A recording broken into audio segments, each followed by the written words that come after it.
He walked through the streets as if he We owned need to them. ensure justice is His served badge here sat on his chest, shiny under the streetlights. And the We need to people who act saw now. it The often evidence is lowered their slipping away. eyes I or agree. quickly Let's moved move before aside. it's too late. In his mind, We that stand badge by was our more report, than just Your a piece Honor. of metal. The evidence is clear. To We are him, it confident was a in our shield. findings and prepared to It was proceed. power. It was untouchable. He had been a police officer for years. Long enough that he had grown used to the nods, the nervous smiles, the way people treated him with careful respect. He enjoyed the way conversations changed when he entered the room. One moment, laughter and whispers filled the air. The next, silence, as if his presence demanded it. To him, this was proof that he mattered more than others, that he could never be questioned. At first, when he joined the force, he had dreamed of being the hero. He liked the idea of protecting his city, keeping people safe, standing tall in uniform. But over the years, something changed. Slowly, he realized people didn't look at him as just a man. They looked at the badge, and that was enough to make them step back. It gave him a taste of power, and he liked it. He liked it too much. Soon, the uniform wasn't about service. It became about fear. He learned that if he raised his voice, people listened. If he gave an order, most followed without question. And if they didn't, he always had the law behind him. That was the dangerous part, he believed. The law wasn't something he worked under, but something he controlled. In small towns, rumors travel fast, and his name often appeared in them. People whispered about traffic stops that felt more like intimidation, about cases where he used his connections to escape consequences. Nobody dared to confront him. Some tried once or twice, but when they saw how easily he could twist stories, how quickly their complaints disappeared into paperwork, they stayed quiet, and that silence gave him confidence. The more people backed down, the stronger his belief grew that he was above them all. He lived in two worlds, one where he wore the uniform, smiling for the public, shaking hands at community events, and another darker one, where he leaned on fear to get what he wanted. His badge in his mind was his weapon, sharper than any gun. He could flash it and doors opened. He could mention his rank and rules bent. He could walk into a courtroom, and already he believed the scales of justice leaned toward him. Friends who once knew him before the force noticed the change. They remembered when he was just a young man with ordinary dreams, someone who joked easily and laughed loud. Now his laughter was short, bitter, almost mocking. Conversations with him turned into lectures. He carried himself with a kind of arrogance that made it clear, he thought himself. Untouchable. It wasn't just his words or actions. It was in the way he walked, shoulders squared, eyes sharp, daring anyone to challenge him. Most people didn't. They had seen others try and fail. And so the city slowly accepted the truth. He wasn't a man to be crossed. Behind closed doors, he told himself he had earned this power. Years on the job, long nights, dangerous calls, hadn't he risked enough? Didn't he deserve respect? But in reality, the respect he demanded wasn't real. It was fear. People respected the badge, not the man wearing it. Still, he never saw the difference. In his head, the two were the same. He and the badge were one. Without it, he feared he was nothing. And so he clung to it harder than ever. Every morning when he pinned it to his chest, he felt invincible. Walking out of his house, he believed the world owed him something. He believed nobody could touch him. If a neighbor had a complaint, he brushed it off. If someone questioned him, he turned it back on them, warning them not to forget who he was. But what he didn't realize was that power built on fear is fragile. It looks strong, but one push, one unexpected moment, can break it. And though he didn't know it yet, that moment was coming. For now, though, he'd lived in a world where the badge was his crown, and he believed the city was his kingdom. He saw himself as the king of the courtroom, the master of the streets. People moved aside. Doors opened. Judges nodded. Neighbors stayed silent. And all of it convinced him he could never fall. He thought the badge would protect him forever.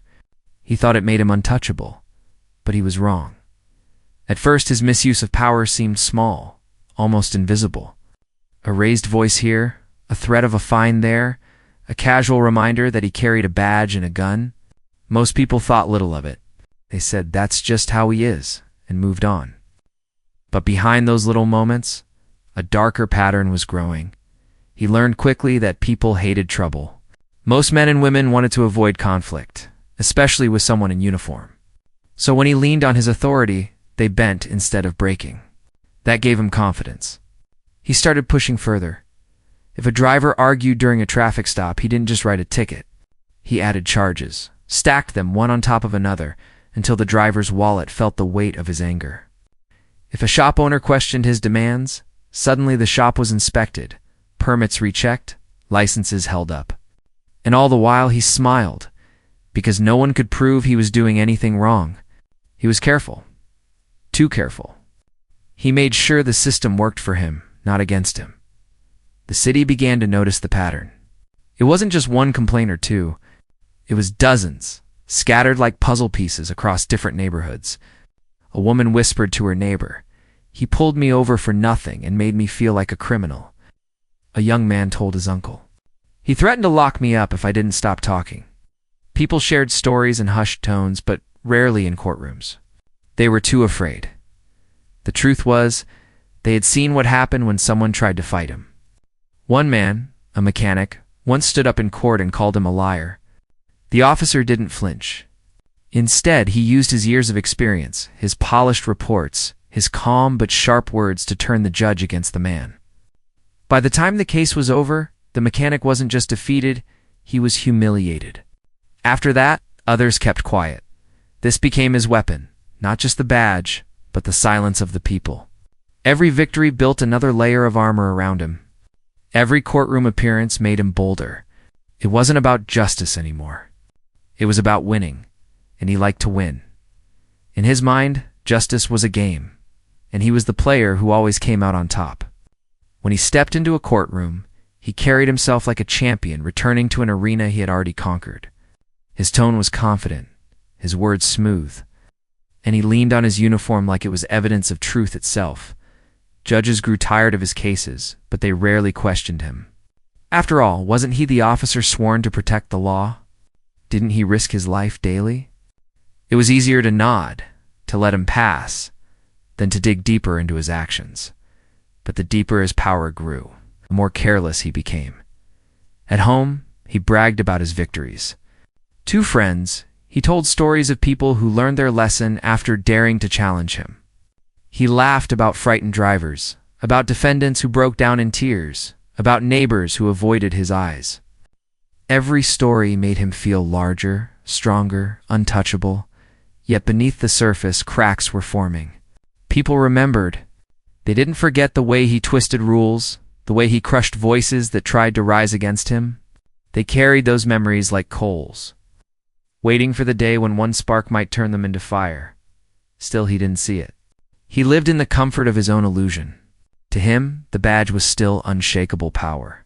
He believed the law bent to his will, not the other way around. He thought every courtroom would play out the same hymn standing tall, the other side shrinking away. It was a pattern, and patterns become habits. Habits, if left unchecked, become traps. And he was walking right into his own. The people closest to him noticed the shift. Some warned him quietly. "One day you'll push the wrong person too far." He brushed them off with a smirk. "I've been in this game too long. I know how it works." Others simply shook their heads, knowing nothing they said would matter. He was too far gone, too drunk on the power his badge gave him, in every story of pride. There is always a turning point, a moment when arrogance blinds a man to danger. His moment was drawing near, because somewhere in the city was someone who would not bend, someone who would not be silent.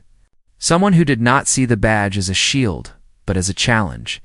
He had built his world on fear, silence, and victory. And for years it had worked. He thought it always would. But his pattern of power was about to meet something stronger: resistance. And that resistance would come not from another officer, not from a judge, not even from the city itself. It would come from a woman who refused to bow. The pattern was clear. He believed himself untouchable. But soon, the pattern would break. She was not the kind of woman who looked for trouble. In fact, most days, she kept to herself, quiet, thoughtful, and focused on her small business at the edge of town. Her name wasn't known to many, and that's how she liked it. She believed in rules, in honesty, and in minding her own work. But fate doesn't always let quiet people stay quiet.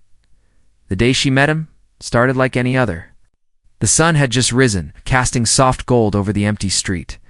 She was driving home after delivering some supplies. She wasn't speeding, she wasn't distracted, yet suddenly, flashing lights appeared in her mirror. The sound of the siren cut through the morning calm, and she felt that heavy feeling in her stomach that every innocent person feels. When stopped for no reason, when he walked up to her car, she could feel his authority before he even spoke. His hand rested on his belt, his voice carried that familiar sharpness, and his eyes had that cold confidence that told her this wasn't about law. This was about control. He accused her of ignoring a stop sign. She tried to explain she hadn't, but he cut her off. Every word she spoke seemed to irritate him more. He handed her a ticket, not just for one offense, but 3. She stared at the paper, realizing the fines were impossible for her small budget. It felt unfair, wrong, but what could she do? He was the officer. He had the badge. She drove home angry, but not afraid. That's what made her different. She had faced hard times before. She had built her business from nothing, survived losses, worked through nights without sleep. Fear didn't control her anymore. So instead of throwing the ticket away, she went to court. She gathered her papers, her photos, her proof. She studied the law herself, reading until midnight for days.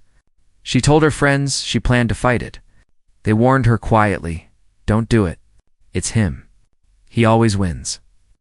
But she smiled and said softly, "Then maybe it's time he doesn't." When the court day came, she arrived early. She wore no fancy clothes, no lawyers beside her, just calm eyes and a folder filled with truth. The room was small, the air tense. She could feel everyone watching as he entered in his uniform, confident as ever. He gave her a short, almost mocking smile, as if to say, "You don't belong here." He had been here hundreds of times. He knew the judge, the clerks, even the security guards. This was his territory. The courtroom was his playground. But when the hearing began, something shifted.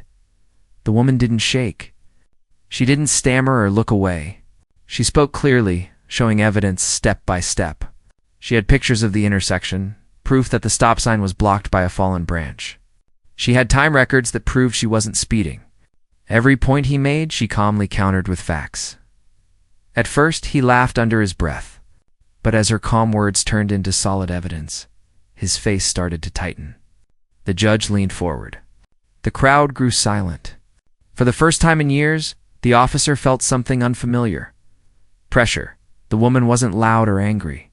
She was steady. Her voice carried weight, not because of authority, but because of truth. And truth has a sound that can't be ignored. He tried to interrupt her, raising his voice, calling her story incomplete, naive, misunderstood. "Let her finish," the judge said. The room went quiet again. She finished her statement with a simple line: "Respect should be earned, not demanded." The silence after that sentence felt heavy. Even the officer's own words seemed to fall apart. He realized he couldn't intimidate her. She wasn't like the others. She didn't bow. She didn't look away. As the hearing continued, it became clear she had exposed more than a traffic mistake. Her calm persistence revealed his pattern: the unnecessary tickets, the overreach, the arrogance. What was once hidden under silence was now echoing through the courtroom. When the judge finally spoke, there was no smile in his tone. "Officer, your record shows an unusual number of similar complaints. This court will review these cases." The officer froze. The words hit harder than any blow. It was the first crack in his armor. It came from someone he thought would never matter. After the session ended, the woman gathered her papers quietly. She didn't gloat, didn't celebrate. She simply looked at him and said, "The law is supposed to protect, not frighten." Then she walked out. For the first time in years, he didn't feel powerful. He felt small. He felt exposed. That night, as he sat in his car outside the courthouse, he kept replaying her words. He had faced criminals, liars, even violent men, but it was her calm truth that shook him most. Because deep down, he knew she was right. He had believed for so long that his badge made him untouchable. But in that courtroom, it wasn't the badge that mattered. It was integrity. And hers had more strength than all the power he thought he had. He told himself it was just one case. One woman. Nothing serious. But a seed had been planted. For the first time, people had seen him lose control, and whispers had already started spreading. He didn't know it yet, but this woman, this quiet, determined soul was about to change everything. The badge that once protected him had finally met its match, and it came in the form of a woman who refused to bow. The morning of the hearing felt different. The small courtroom buzzed with a quiet energy, as though everyone knew something unusual was about to happen. It wasn't just another traffic case anymore. Whispers filled the hallway. People had heard about the woman who dared to stand up against the officer who always won. Curiosity pulled them inside. Some came to watch, others to silently hope she would succeed where so many had failed. He entered first, walking with that same confident stride, uniform sharp, badge gleaming. To him, this was routine. Another defendant, another quick win. He adjusted his belt, nodded at the clerk like he owned the place, and smirked at the woman sitting across the room. In his eyes, this would be easy. She was alone, no lawyer, no allies, just her and a folder of papers. But when she lifted her head, he saw something that unsettled him for just a moment. Her eyes were calm, steady, and unafraid. It wasn't the look he was used to. Most people stared at the floor or fidgeted nervously when they faced him. She didn't. She looked straight at him, as if to say, "I see you for what you are." The judge entered, and everyone rose. The officer stood tall, shoulders squared, already certain of the outcome. The woman stood too, quiet and respectful, but firm. When the case was called, he wasted no time. He spoke first, his voice confident and practiced. Years of courtrooms had made him slick with words. He painted her as careless, reckless, disrespectful of the law. His tone carried authority, the kind that usually convinced judges without question. For a while, it seemed like the same old story. The judge nodded politely, listening, as the officer leaned heavily on his experience, his reports, his badge. But then came her turn. The room grew still. She rose slowly, holding her folder close, and began to speak. Her voice wasn't loud, but it carried across the room. Every word was clear, measured, steady. She didn't argue with emotion. She argued with facts. She showed photographs of the intersection, the stop sign hidden by an overgrown tree. She presented time records proving she couldn't have been speeding, as he claimed. Each piece of evidence was like a stone placed carefully on a wall, building her defense stronger and stronger. At first, he interrupted, scoffing, calling her explanations convenient. But the judge frowned. "Let her finish," the judge said firmly. And so she continued, her calmness slowly shifting the balance of the room. The officer tried again, raising his voice, throwing in legal terms, leaning on his years of service. But the more he spoke, the more desperate he sounded. His arguments lacked weight compared to her quiet strength. She didn't need to shout. Truth doesn't shout, it stands. The spectators leaned forward, their eyes moving between the woman and the officer. They had never seen him challenged like this. Each time he tried to press her down, she pushed back with calm persistence. Then came the moment that broke the silence completely. She closed her folder, looked at the judge, and said, "This is not about a ticket. This is about fairness. If someone with a badge can invent charges without proof, then no one is safe. Respect is not automatic. It must be earned." Her words hung in the air like a bell that refused to stop ringing. The judge's expression hardened. The officer shifted uncomfortably, his usual grin gone. For the first time, the badge on his chest looked less like a shield and more like a heavy weight. The judge leaned back in his chair, studying both of them. Finally, he turned to the officer. "Your testimony has inconsistencies, and your record shows repeated complaints of similar behavior. This court cannot ignore that." A murmur swept through the spectators. Heads turned, Whispers spread like sparks. The officer's face flushed red. He wasn't used to this, not here. Not in his courtroom. He tried to argue again, but the judge silenced him with a raised hand. "Enough," the judge said. The woman sat down quietly, her expression calm. She wasn't gloating, wasn't smiling. She didn't need to. The shift in the room said it all. The once untouchable officer was on shaky ground, and everyone could see it. When the hearing paused for a recess, the officer stayed seated, staring at the table in front of him. His chest felt tight, his hands clenched. For the first time in years, he wasn't the one in control. People were no longer looking at him with fear, they were looking at him with doubt. And doubt is dangerous for a man who thrives on authority.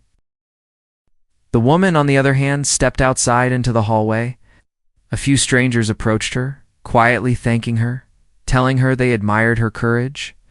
She nodded humbly, but her thoughts weren't about glory, they were about justice.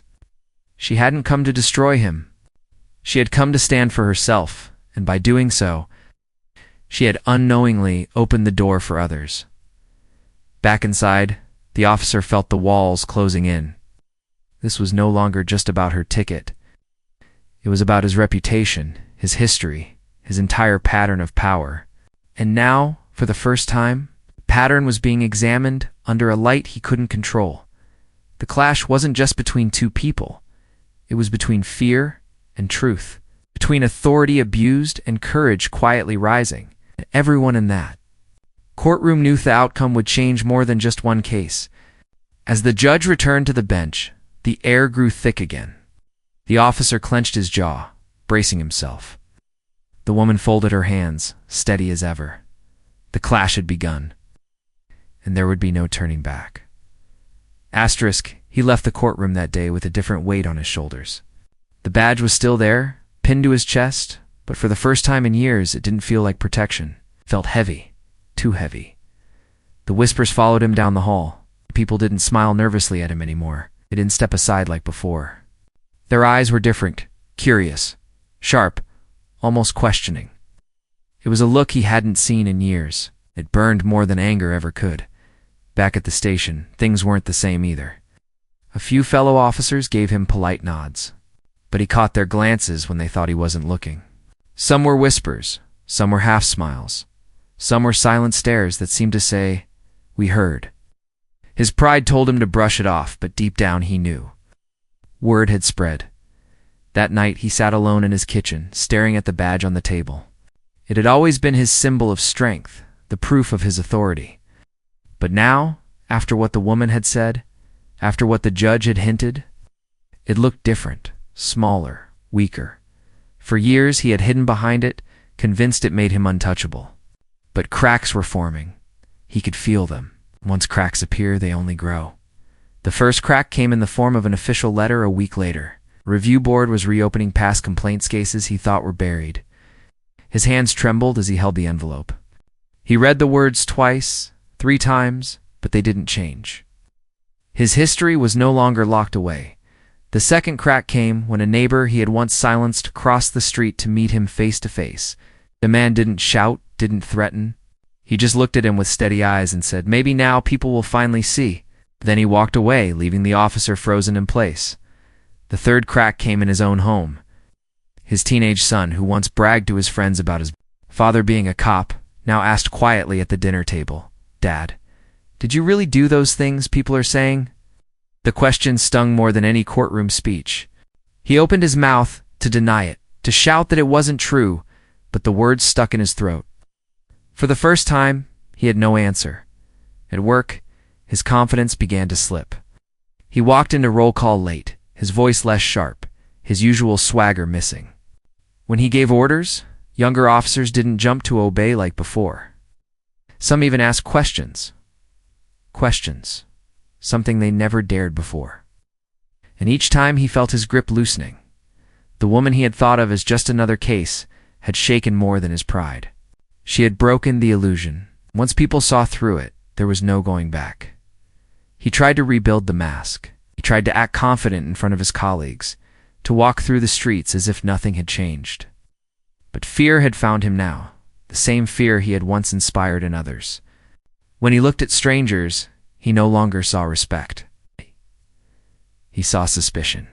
When he walked into the grocery store, he heard the hushed voices behind him. When he entered the courtroom again, the silence wasn't reverence, it was anticipation. People were waiting to see if he would stumble again. And stumble, he did. Another case, another hearing. This time, the defendant came prepared, just like the woman had. More evidence. More witnesses. He tried the same tactics, raising his voice, leaning on his authority, dismissing their words as nonsense. But the judge looked at him differently now. The shield of trust was gone. His words fell flat. The ruling didn't go his way. Again, 2 losses in a row. For years, he had built his reputation on always winning. Now the cracks weren't just cracks, they were fractures. At home, sleep escaped him. He tossed through the night, replaying the woman's words, the judge's tone, the eyes of his son. He told himself he still had power, that he could still control the story. But the truth whispered in the back of his mind, louder each night. You are not untouchable. One evening, he stood in front of the mirror, staring at himself in uniform. For the first time, he noticed the lines on his face, the tiredness in his eyes. He didn't see a hero. He didn't even see a protector. He saw a man who had built a wall of power on fear, and now that wall was collapsing. And the collapse wasn't slow anymore. It was picking up speed. Because once fear is gone, once silence is broken, people begin to talk. And when people talk, the truth spreads. His kingdom, once untouchable, was crumbling brick by brick. The cracks were no longer hidden. They were wide open and growing. And the man who once thought his badge was a shield now found himself standing in the open, exposed. With nothing strong enough to cover him, the walls that once protected him finally caved in. It began with a single headline in the local newspaper. Nothing fancy, nothing dramatic. It's a quiet article about the court case where the officer lost.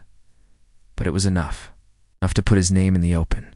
Enough to make people whisper louder. Enough to remind the town of every rumor they had once been too afraid to say aloud. Soon, one article became 2, then 3. Reporters began asking questions. Old complaints resurfaced. Citizens who once stayed silent started coming forward. One woman told her story of being pulled over and treated unfairly. A man spoke about being fined for things he never did. One by one, voices rose. Alone, they had been weak. Together, they became a storm. At first, he tried to fight back, called the stories lies, claimed it was all misunderstandings, insisted that he had done nothing wrong. But the more he shouted, the more desperate he sounded. People were no longer afraid of his voice. They weren't backing down. They were listening to each other instead of him. The department launched an investigation, sat in the meeting room with 2 men in suits across the table, their voices calm but sharp. They asked about his history, about the repeated complaints, about the court losses. He tried to explain, to twist the words, but this time it didn't work. Every answer only led to another question. Every defense cracked under the weight of the truth. He walked out of that room feeling smaller than ever before. The hallways of the station felt longer, colder. The nods from his fellow officers had vanished. Some avoided his eyes. Others looked at him with quiet satisfaction, as if they had waited years to see this moment. And then came the suspension, a letter short and sharp. He was off duty until further notice. His badge, the symbol he had clung to for so long, was taken from him. For years it had been pinned proudly to his chest. Now it sat in a drawer, locked away like a secret no one wanted to see. The fall didn't end there. Neighbors stopped greeting him. Parents pulled their children closer when he walked by. The same people who once stepped aside in fear now stepped aside in disgust. His name was no longer spoken with silence, it was spoken with anger. That's him, they would say, pointing. That's the one who thought he was above us all. He tried to ignore it, but the weight of shame grew heavier each day. The streets he once ruled now felt like a prison. Every step reminded him that respect built on fear doesn't last. It collapses the moment someone dares to stand against it. At home, the silence was worse. His wife, once proud to say she was married to a police officer, barely spoke. His son, once eager to wear his father's cap, now avoided his eyes. The house was filled with quiet disappointment, the kind that stabs deeper than any words. He stayed up late at night, staring at old pictures of him in uniform, smiling, shaking hands, receiving awards. For years he had believed those moments proved he was untouchable. They looked hollow, like masks he had worn. The final blow came when the review board announced their decision. His history, his record, his misuse of authority was enough to end his career. His badge was not just taken away temporarily, it was gone for good. The man who once believed the courtroom was his kingdom now stood in that same courtroom, stripped of his power. He had no badge, no shield, no crown, just a name dragged through the mud, and a silence that no longer protected him. The woman who had stood against him was there that day too, not to gloat, not to celebrate, just to witness. She sat quietly as the judge read the decision. When it was over, she walked out with the same calm dignity she had shown from the beginning. She didn't need victory parades. Her victory was the truth, and it had spoken louder than anything else. He sat alone, head bowed, hands gripping the edge of the bench. The courtroom was nearly empty, but the echoes of all his past arrogance filled the space. He thought of the years he had wasted chasing fear instead of respect, of the people he had hurt, of the family he had disappointed. For the first time, he truly saw himself. Not the hero he once dreamed of being, not the untouchable figure he had pretended to be. Just a man who had fallen too far, and there was no badge to save him now. His fall was complete. The untouchable had been touched, broken, and cast down. And the town, once silenced by his power, now carried on without him stronger, louder, and free asterisk when the officer's fall was complete. The town didn't remember him as the man with the badge. They remembered the woman who had stood against him, the quiet woman who walked into court alone, carrying nothing but a folder and the truth. At first, she didn't see herself as a hero. She didn't set out to expose him or tear down his reputation. All she wanted was fairness. All she wanted was to prove she hadn't broken the law. But in standing up for herself, she had done something bigger. She had given courage to an entire community. People who once felt powerless began to speak. A shopkeeper told her, "Because of you, I finally filed my complaint." A young driver whispered, "I'm not scared anymore. If you can face him, maybe I can too." Nice.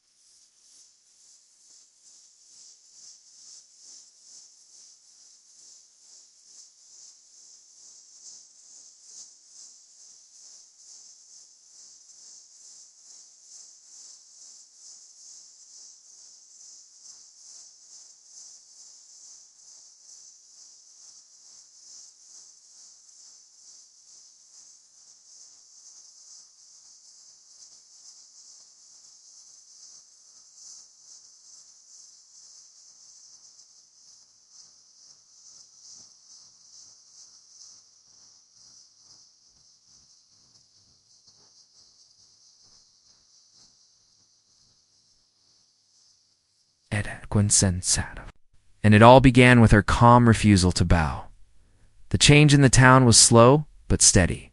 For years, fear had been the unspoken rule.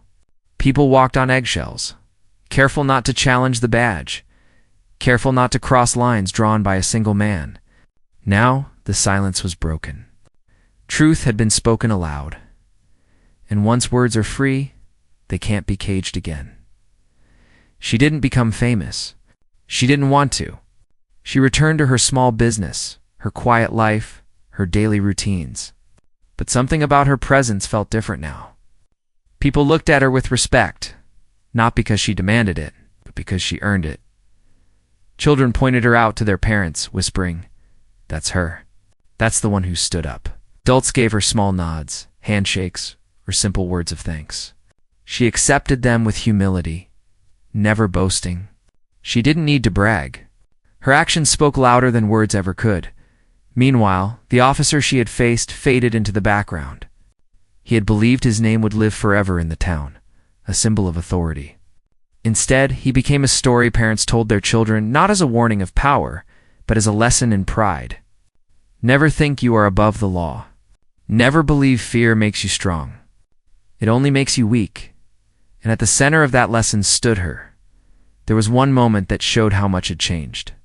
Months after the trial, she walked into the same courthouse where it all began. She wasn't there for her own case just to support a neighbor. As she entered, the clerk looked up, smiled, and said softly, "Good to see you again." This time the eyes of the courtroom weren't on the officer. They were on her. And not because she sought attention, but because she had become a symbol without trying. A symbol of quiet courage. She knew the world wasn't perfect. She knew there would always be people who tried to misuse power. But she also knew something stronger. When one person stands tall, others will rise with them. The town changed because she didn't back down. The court changed because she brought the truth. And even the badge changed, no longer seen as untouchable, but as something that must be carried with honor, not arrogance. One evening, sitting outside her small home, she thought back to the moment when she first received that unfair ticket. She remembered the weight of it, the anger, the choice she had faced, stay silent or fight. She smiled to herself, realizing that what seemed like a small decision had shaped something far bigger than her own life. Her story spread beyond the town. Other communities heard whispers of the woman who faced the badge and won. She never told it herself. Herself carried it for her, retelling the day she looked an officer in the eye and refused to bow. And while the officer sat alone, forgotten, his pride shattered, she walked freely, her head high, her spirit steady. She didn't carry a badge. She didn't carry power, but she carried something stronger: dignity. And in the end, dignity outlived arrogance. Truth outlasted fear. The town remembered her not as the woman who fought in court, but as the woman who reminded them all of a simple truth: respect cannot be demanded. It must be earned. And she had earned it, not through force, not through fear, but through courage. The badge may have once ruled the streets, but now it was her story that ruled their hearts. She stood tall, and because she did, others could finally stand too, and that was her legacy.